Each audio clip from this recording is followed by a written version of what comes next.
Religious fervor? Yixana suggested. Something far worse than that. Zeftar turned back to his console. Complete the message transmission. All fleet commanders are to maintain a minimum distance of 50 parsecs from any human vessels. If the humans deploy against the Devourers, we retreat immediately. But sir, the Devourers have already consumed 12 systems. If we retreat when the humans engage, Commander. Zeftar's voice carried 3 centuries of authority and something deeper. Genuine fear. The Devourers consume matter and energy. They're a threat to civilization, yes, but they're a known threat. We understand what they are, what they want, how they operate. He pulled up a holographic display showing Earth's position relative to the advancing Devourer fleet. But humans are something else entirely. When they love something, their families, their homes, their ideals, they don't just protect it. They transform themselves into something that can protect it, and we've never seen what they become when they're protecting the entire galaxy. The silence in the command center was deafening. Send a separate message to Earth's High Command, Zeftar continued. Thank them for their offer. Tell them we appreciate their willingness to stand with us, but under no circumstances are they to engage the enemy.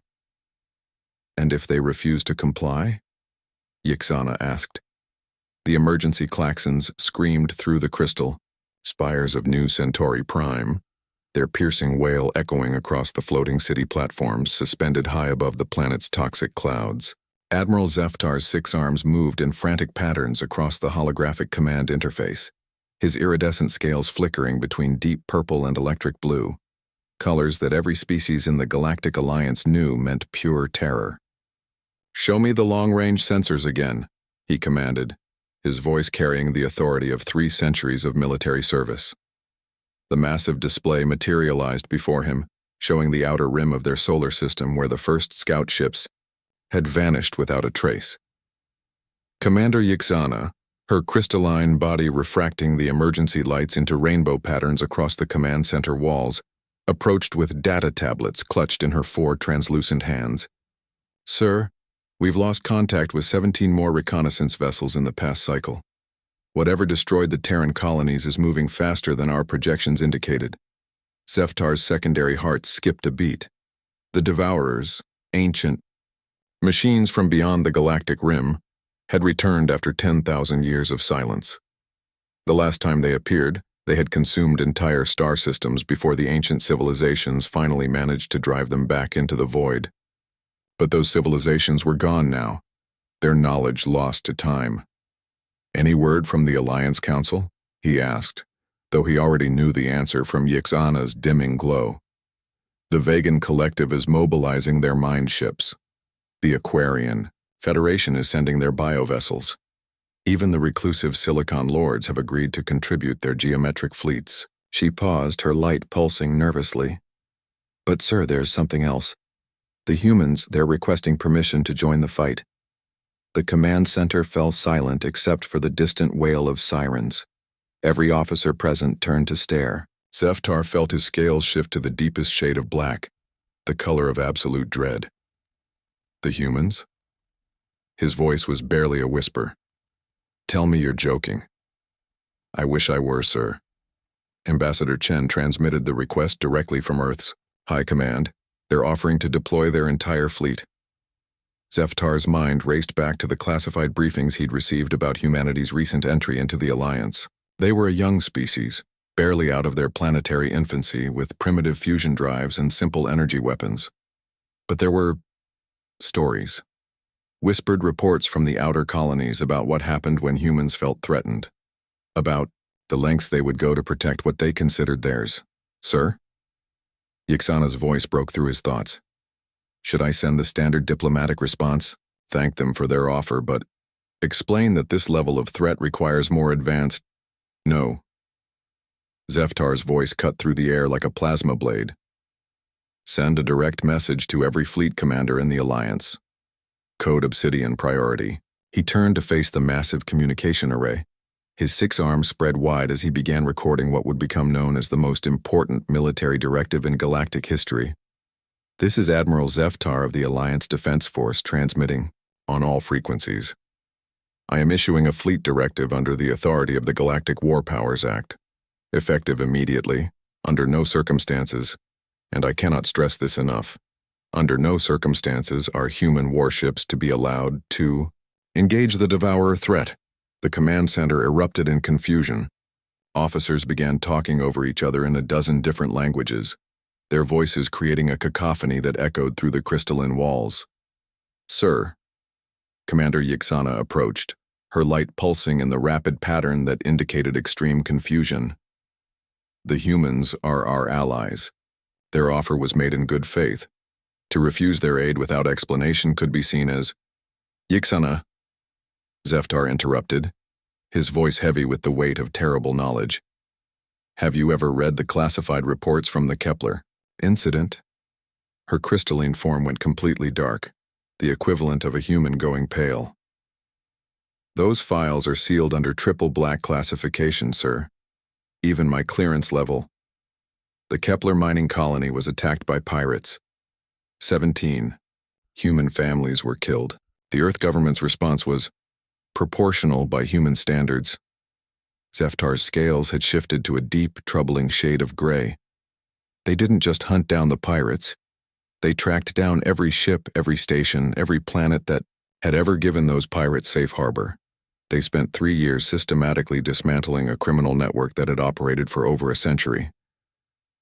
"That sounds thorough," Yixana said carefully. "They boarded every vessel. When they found the pirates' families, children, elders, innocents who had never fired a shot, do you know what they did?" The command center had gone quiet again, everyone straining to hear.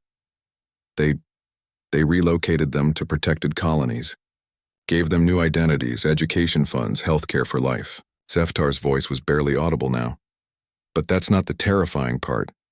The terrifying part is what they did to the pirates themselves." "Sir?" "They kept them alive. For years. They studied them, learned everything about their biology, their psychology, their fears. And then they let them go." "Let them go?" Yixana's confusion was evident in her rapidly shifting light patterns. "With a message. The humans wanted the entire galaxy to know what happens when you harm their people, so they released those pirates as living warnings. Broken, terrified shells of their former selves carrying the word that humanity protects its own with an intensity that borders on—" Zeftar paused, searching for the right word. Zeftar's scales shifted to a color none of them had ever seen before, a deep, iridescent shade that seemed to absorb light rather than reflect it. "Then may the stars have mercy on us all." Chapter 2.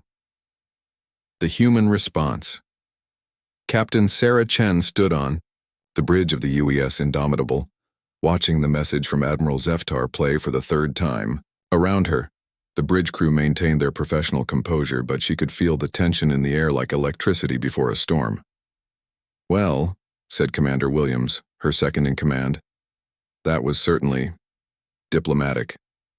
Sarah's dark eyes never left the display showing the Devourer fleet's advance. 12 systems consumed in 3 weeks.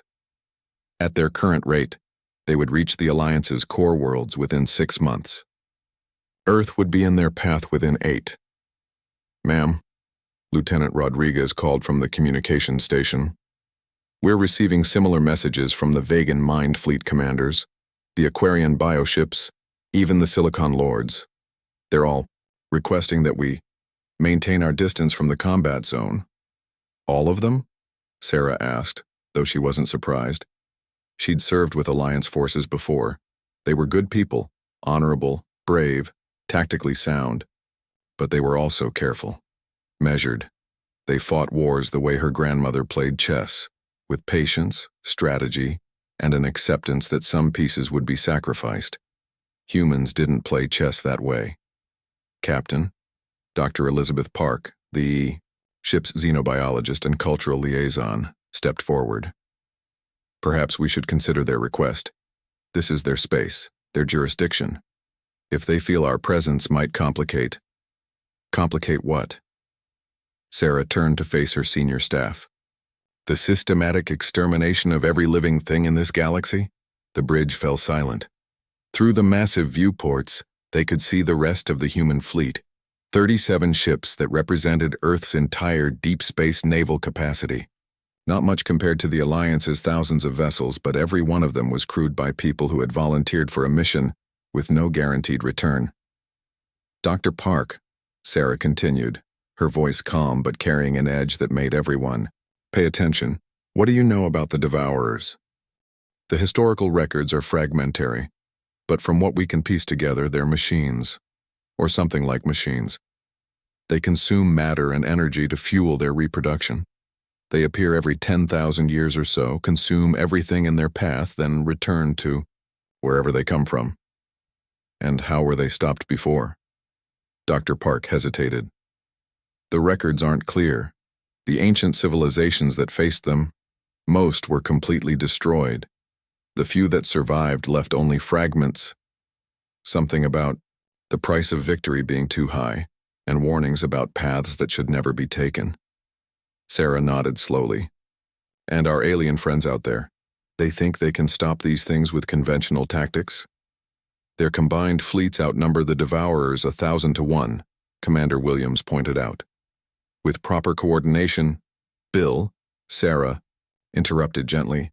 How many ships did the Alliance send against the Zephyrian Confederacy? Williams's face went pale as he understood her point. 10,000. But ma'am, that was different. The Zephyrians were biological.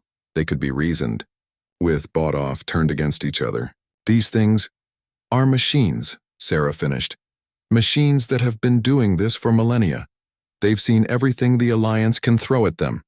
Every tactic, every weapon, every strategy. She turned back to the view screen. But they've never seen us, Captain. Dr. Park's voice carried a warning tone. I understand your confidence in human ingenuity, but we're talking about technology that's potentially millions of years advanced. Our weapons, our ships. Dr. Park, what's the most dangerous thing about humanity? The question caught everyone off guard. The xenobiologist blinked, clearly not expecting a philosophy discussion in the middle of a military briefing. Our adaptability? Our technological development rate? No. Sarah's voice was quiet, but it carried to every corner of the bridge. The most dangerous thing about humanity is that we refuse to accept the unacceptable. She activated the main display, showing tactical projections of the Devourer advance. Every other species in the galaxy looks at this situation and sees a terrible but manageable threat. They'll fight bravely, they'll die honorably, and if they lose, they'll accept it as the natural order, the price of existence in a hostile universe. The display shifted, showing Earth's position, but we don't work that way.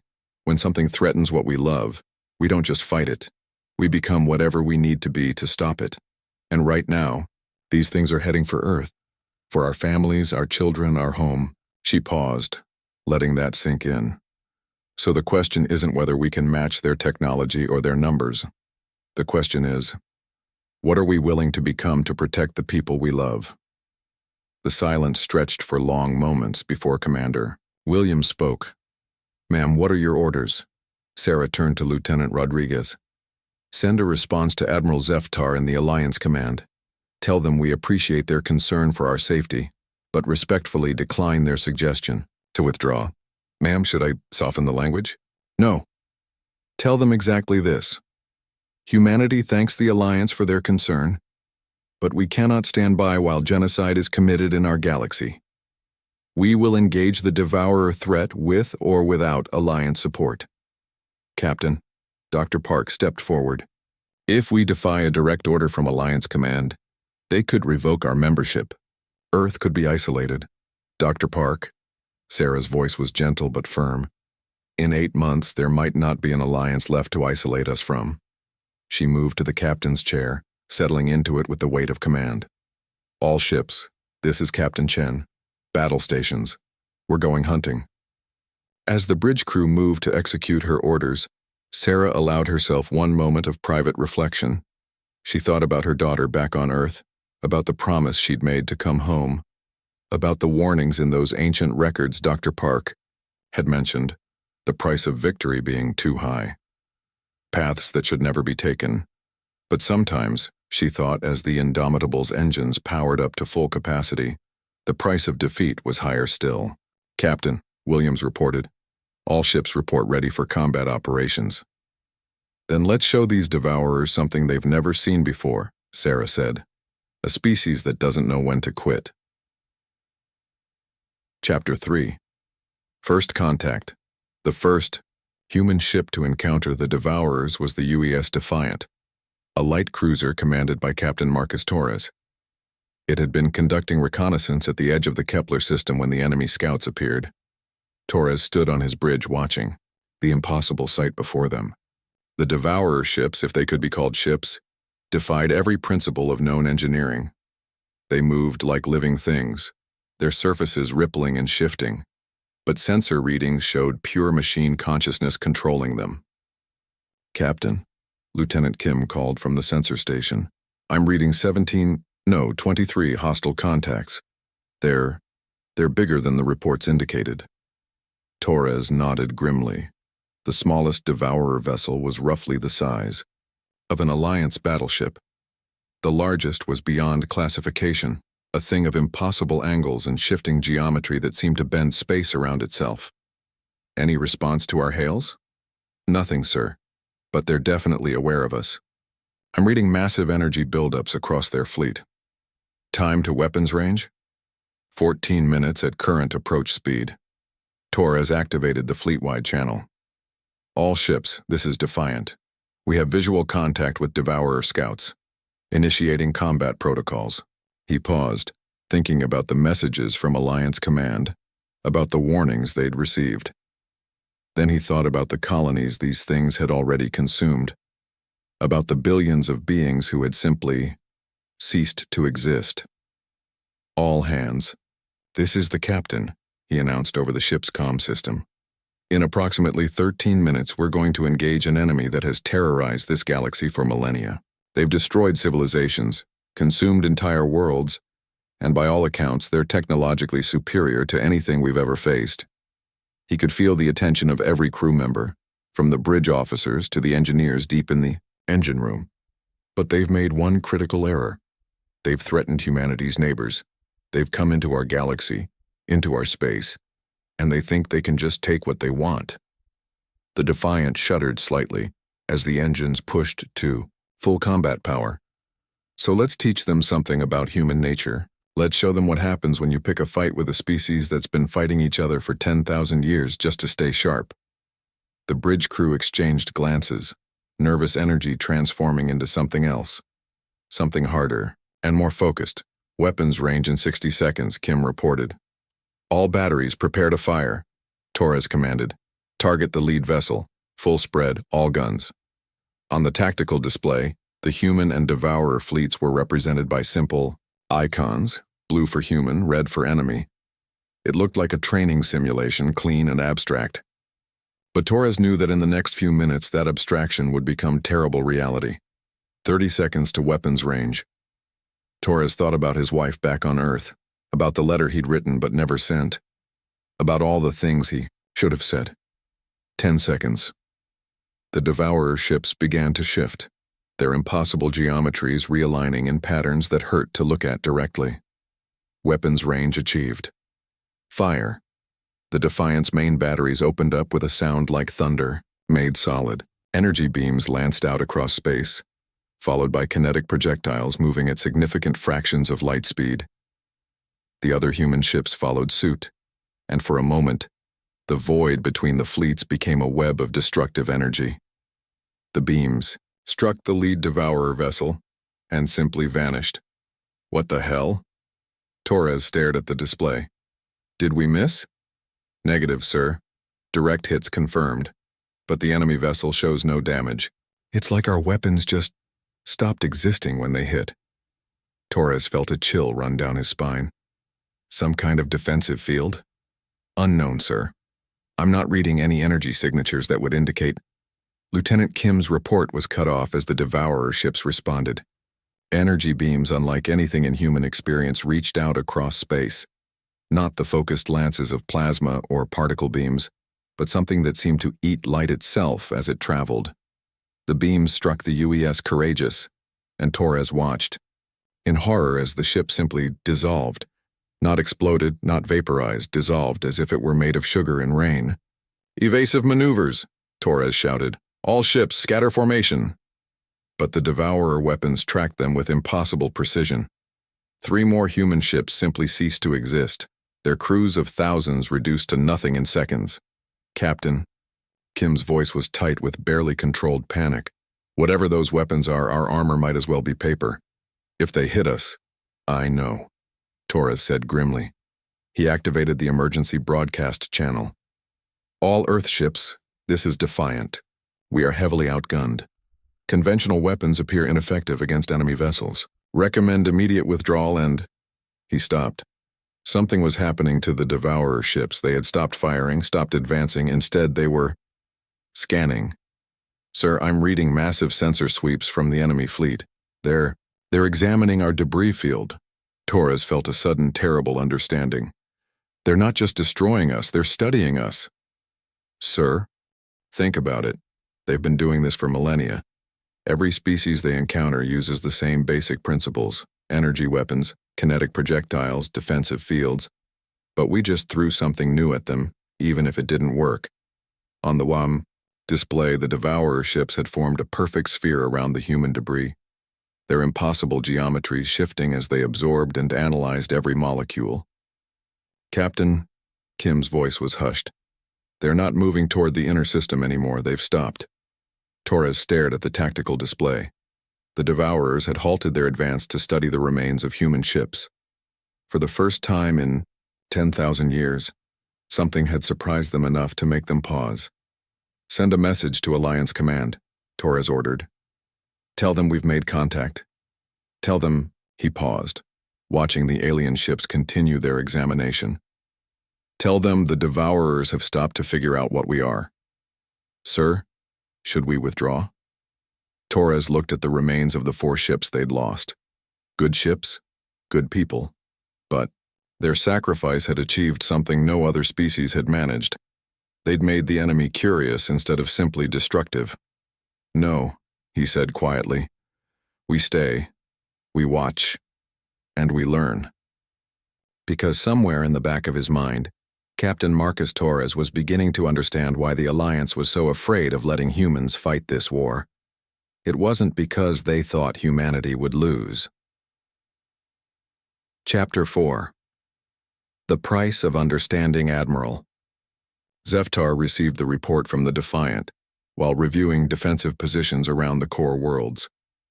The holographic message played in his private quarters, but halfway through Captain Torres's description of the engagement, he had to stop the recording and pour himself a glass of Andromedan whiskey, with all 6 hands shaking. He resumed the message, watching with growing dread as Torres described how the Devourers had halted their advance to study human technology and tactics. When the recording ended, Zeftar sat in silence for several minutes before activating his secure communication array. "Commander Yixana, please report to my quarters immediately, and bring the sealed files on human military doctrine." 20 minutes later, Yixana arrived with a data core that required 2 authorization codes just to access. Her crystalline form was pulsing with nervous energy. "Sir, I've reviewed Captain Torres's report. The fact that the Devourers stopped their advance is unprecedented. In all the historical records, they've never shown curiosity about their enemies. They simply consume and move on." Zeftar activated the secure files, and the room filled with classified documents from humanity's brief but explosive entry into galactic politics. Read Section 7, The Titan Colony Incident. Yixana's light dimmed as she absorbed the information. "Sir, this can't be accurate. It says that when the Titan mining colony was threatened by solar flares, the humans didn't evacuate. They moved the colony, 17 million tons of infrastructure, relocated to a stable orbit in under 6 days," Zeftar confirmed. "They literally rebuilt their entire industrial base while the star was actively trying to kill them. But the engineering challenges, alone, are impossible by any known standard, which brings us to Section 12, the Proxima Incident." More files opened, and Yxana's form began flickering between colors as she processed the information. They turned an asteroid into a generation ship in 3 weeks? When the Proxima colonies were cut off by a hyperspace storm, they didn't wait for rescue. They took a dead rock, hollowed it out, installed life support and engines, and flew 2 million people to safety. Zeftar's scales had shifted to that ominous dark shade again. But that's still not the worst part. There's more. Zeftar opened the final file, one marked with warnings in 17 different languages. The Kepler Deep Space Incident. Classified above top secret by order of the Alliance Council. The holographic display showed a region of space that seemed wrong. Stars were in the wrong positions. Gravity wells behaved abnormally, and in the center was something that hurt to look at directly. "What am I looking at?" Yxana asked. "The remains of a Kepler research station. 300 human scientists were studying exotic matter when their experiments went wrong. The station began collapsing into an artificial black hole that would have consumed the entire system. And they evacuated? No." Zeftar's voice was barely a whisper. "They fixed it." The display zoomed in, showing the impossible structure that existed where the research station had been. It looked like a flower made of crystallized spacetime, its petals folding through dimensions that shouldn't exist. They turned a runaway black hole into that. A stable, exotic matter containment system that produces more energy than most stars. When our xenoarchaeologists asked how they did it, the lead scientist, Dr. Sarah Kim, said, and I quote, "We couldn't let it hurt anyone, so we figured out how to make it help instead." Yxana's form had gone completely transparent, the crystalline equivalent of fainting. "Sir, that level of technological adaptation, it's not possible. No species develops that fast." "Unless," Zeftar said grimly, "they're not developing technology. Unless they're doing something else entirely." He opened another file, this one containing psychological profiles of human military personnel. Look at their decision-making patterns. When faced with impossible situations, they don't calculate odds or weigh resources.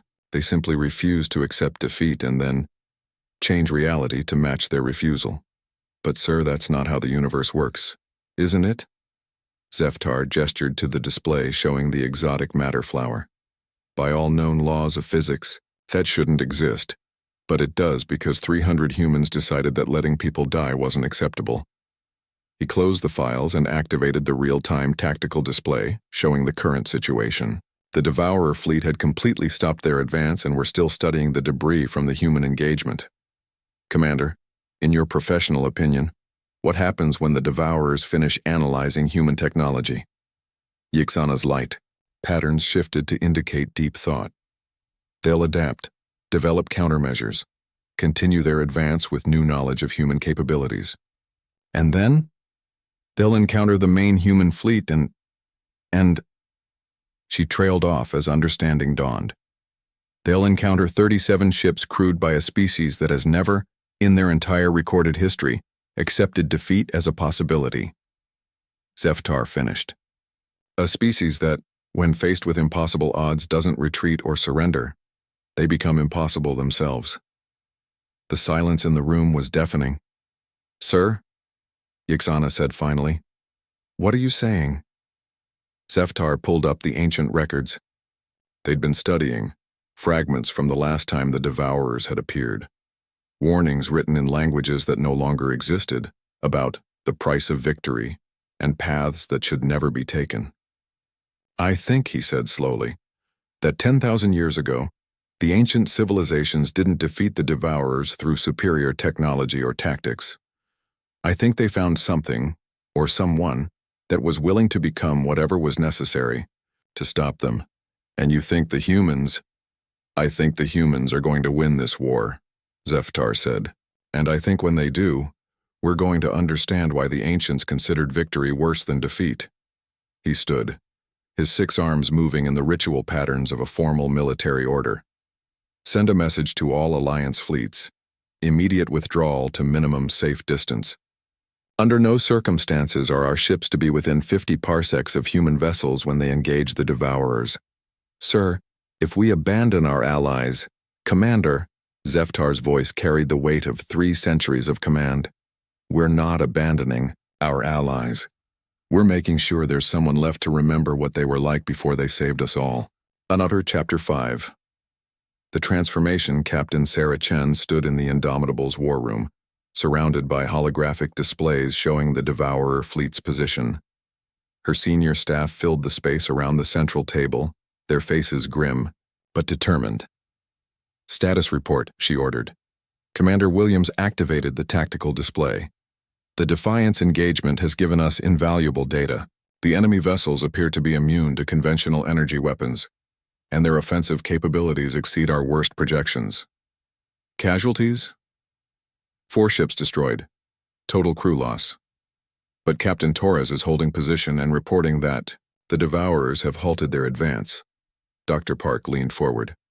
Captain, I've been analyzing the sensor data from the engagement. These aren't just machines. They're something else entirely. Their technology seems to operate on principles we don't understand. Explain. Our weapons didn't bounce off shields or get absorbed by armor. They simply stopped being. As if the Devourer ships exist in a state where our physics don't apply. Sarah absorbed this information. Around the table, her officers waited for her response, for the orders that would determine whether humanity's first major galactic conflict would be their last. Dr. Park, in your analysis of human psychological profiles for the Alliance, what did you identify as our species' primary adaptive mechanism? Ma'am?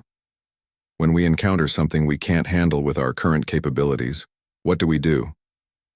Doctor. Park's expression shifted as she understood the question. We change ourselves. We adapt not just our tools but our thinking, our approach, sometimes our entire worldview. Exactly. Sarah activated a new display showing the composition of the human fleet. 37 ships carrying the best and brightest of humanity. Engineers, scientists, soldiers, doctors, people who have spent their lives solving impossible problems. She paused, looking each of her senior staff in the eye. The Devourers stopped to study us because we surprised them. For the first time in millennia, they encountered something genuinely new. But they're making a critical error. Ma'am? Williams prompted. They're assuming we're just another species with better technology. They think if they analyze our ships and weapons, they'll understand us. Sarah's voice carried an edge that made everyone pay attention. But they're not analyzing the right thing. She gestured to the displays showing human settlement patterns across known space. We've been in space for less than 2 centuries, but we've already adapted to environments that took other species millennia to colonize. We don't just build technology to solve problems. We become the kind of people who can solve those problems. Dr. Park looked uncomfortable. Captain, what exactly are you suggesting? Sarah activated her personal command console, calling up files that required her authorization to access. I'm suggesting that we stop trying to fight the Devourers with weapons they can neutralize and start fighting them with something they can't understand. She looked around the room. Ourselves. The display shifted, showing technical specifications that made several officers gasp. These are the emergency protocols developed by Earth's Defense Command, Sarah continued. Contingency plans for threats beyond conventional response. They were classified because the Alliance Council was concerned about human adaptability. Commander, Williams stared at the specifications. Ma'am, these modifications to our ships, they're not just technological upgrades. They're fundamental changes to how the vessels operate. And to how we operate them, Sarah agreed. The Prometheus protocol allows direct neural interface between human consciousness and ship systems. The crew doesn't just operate the vessel. They become part of it. Captain, Dr. Park's voice was urgent. The medical risks alone are acceptable, Sarah cut her off, because the alternative is extinction. She activated the fleet-wide communication system. All ships, this is Captain Chen. We are implementing Emergency Protocol 7. All personnel are to report to their designated stations for neural interface preparation. The war room erupted in concerned voices, but Sarah held up her hand for silence. I know this is unprecedented. I know the risks. But we've just learned that conventional tactics won't work against this enemy. They've developed immunity to every known form of warfare. She paused, letting that sink in. But they've never fought an enemy that could fundamentally change what? It was in the middle of a battle. They've never encountered a species that could literally become whatever was necessary to win. Ma'am, Williams said carefully, once we implement the neural interfaces, there's no going back. The crew will be permanently linked to their ships. The psychological changes alone will make us something the Devourers have never seen before, Sarah finished. Something they can't predict, can't analyze, can't defeat. She looked around the room one final time. This war isn't about territory or resources. It's about whether consciousness itself has a right to exist in this universe. The Devourers represent perfect, emotionless efficiency. They consume everything because that's what they were made to do. The displays around them showed the approaching enemy fleet, still paused in their incomprehensible analysis. But we represent something they can't understand, the refusal to accept the unacceptable. And if becoming something new is what it takes to protect the people we love, then that's what we'll become. Sarah activated the Protocol 7 sequence, and throughout the human fleet, crews began preparing for a transformation that would change not just the course of the war, but the nature of humanity itself. All hands, she announced over the fleet-wide channel, prepare for neural interface. In 1 hour we stop being just human. We become something more. As the preparations began, Sarah allowed herself one moment of doubt. The warnings from the ancient records echoed in her mind. The price of victory being too high, paths that should never be taken. But as she thought about Earth, about her daughter, about all the worlds these things had already consumed, she knew there was no choice. Sometimes she thought as the neural interface crown descended over her head, the only way to remain human was to become something else entirely. Epilogue. What we became. From the personal log of Admiral Zeftar, recorded 1 year after the Battle of Kepler's Edge. The human fleet engaged the Devourers at 1427 Standard Galactic Time. By 1430, everything we thought we knew about warfare had become obsolete. I'm recording this log because someone needs to witness what happened. Someone needs to remember what the humans were like before they saved us all. The battle, if it can be called that, lasted exactly 17 minutes. The Devourer fleet, which had spent 3 days analyzing human technology, attacked with weapons that had destroyed countless civilizations, energy beams that unmade matter at the quantum level, gravity weapons that could collapse stars, nanoscale disassemblers that could reduce entire fleets to component atoms. None of them worked. The human ships didn't dodge the attacks or absorb them. They simply redefined what it meant to be attacked. Their hulls became fluid, shifting through dimensions that shouldn't exist. Their weapons fired not energy or matter, but conceptual changes to reality itself. I watched 37 human vessels face down a fleet of thousands, and I realized I was witnessing something that transcended traditional concepts of victory and defeat. The humans weren't fighting the Devourers. They were teaching them what it meant to be wrong. By the end of those 17 minutes, the Devourer fleet had ceased to exist, not destroyed, not defeated, transformed into something else entirely, something that looked almost grateful.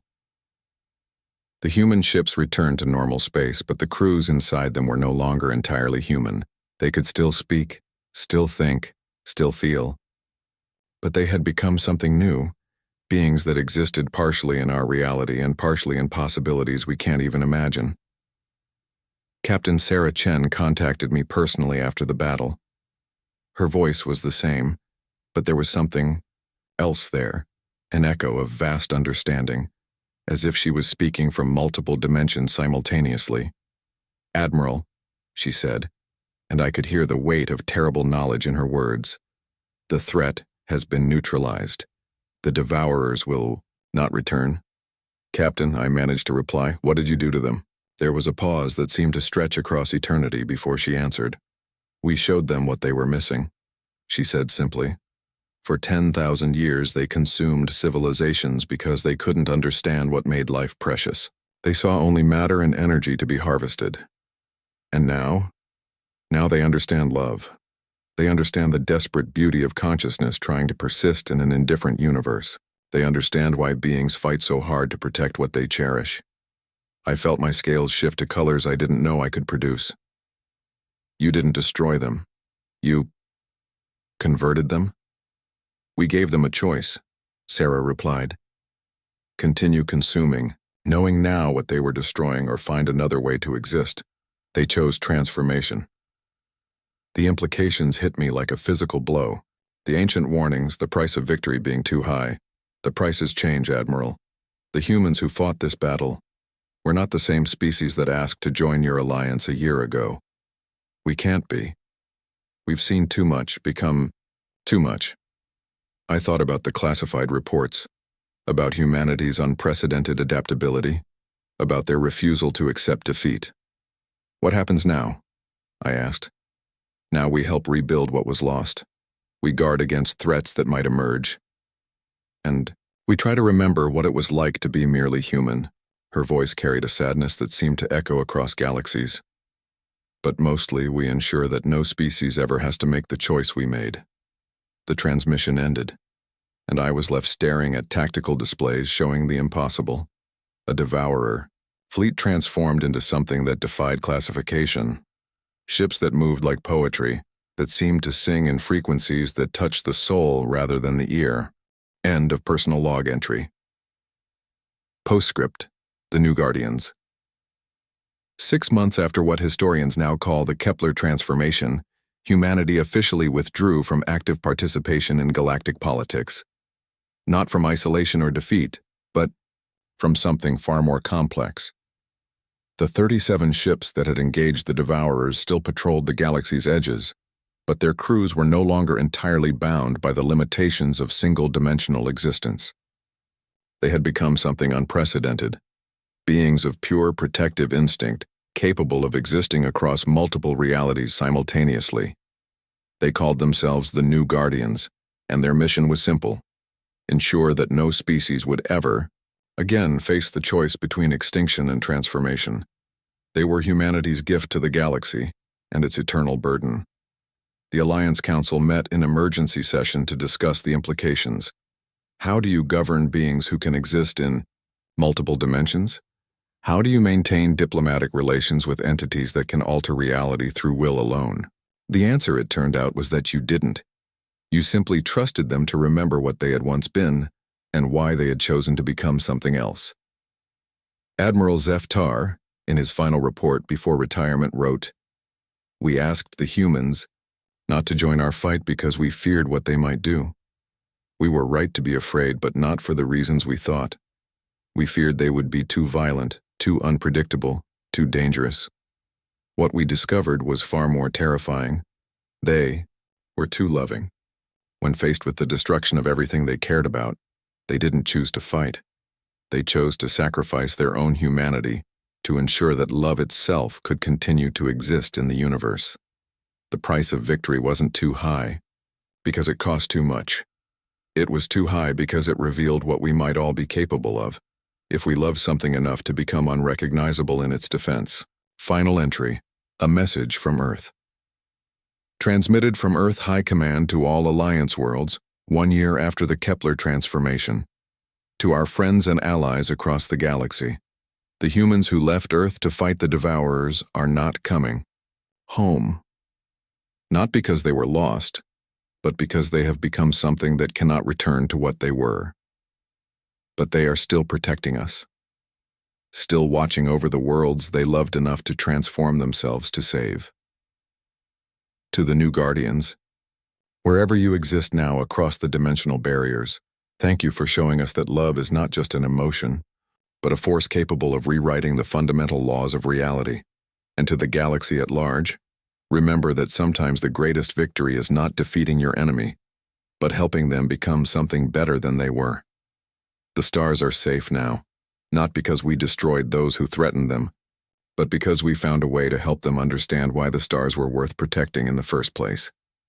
This is the legacy of the Kepler transformation, that consciousness, love, and the stubborn refusal to accept defeat can literally change the nature of existence itself. Never let it be said that humanity went quietly into the dark. Instead, let it be remembered that when the dark came for us, we became the light.